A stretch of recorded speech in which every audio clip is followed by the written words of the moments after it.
मजदूर लेबर किसान को सस्ती दवा प्रोवाइड कराया जाए, आज के डेट में सरकार खुद ही नहीं चाहती है। ये बात मैं क्यों कह रहा हूँ बताता हूँ। IMPCL नाम की एक कंपनी है, मतलब Indian medical pharmaceutical corporation limited. यह कंपनी आयुर्वेदिक और यूनानी दवा बनाती है। इस कंपनी का वैल्यूएशन 145 करोड़ रुपए है और इस कंपनी को सरकार ने 2026 के अंदर 121 करोड़ रुपए में बेच दिया।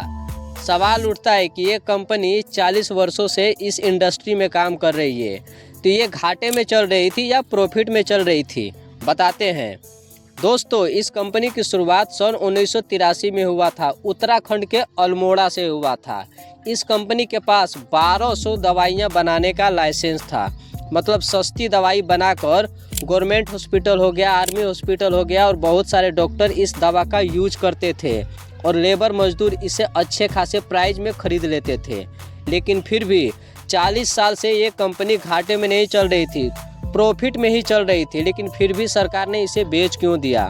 दोस्तों, सरकार ने जिस कंपनी को प्राइवेट सेक्टर में बेचा है उस कंपनी का नाम स्काई मैप है, मतलब sky map pharmaceutical private limited company है और इस कंपनी को 121 करोड़ रुपए में ही सरकार ने बेच दिया।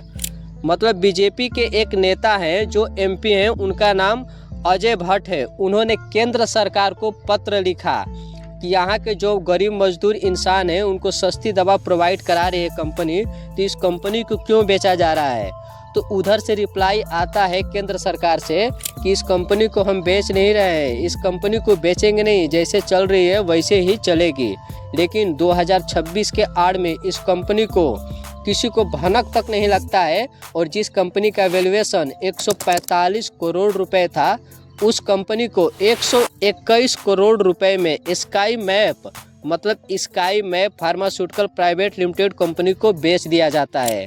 तो क्या आप कह सकते हैं कि सरकार चाहती है कि किसान मजदूर लेबर को सस्ती दवा प्रोवाइड हो? क्योंकि ये प्राइवेट के हाथों में जाएगी तो जो दवा 5 रुपये का होगा 50 रुपये रखेंगे प्राइज या 500 रुपये रखेंगे प्राइज, ये तो उनके ऊपर डिपेंड करता है ना।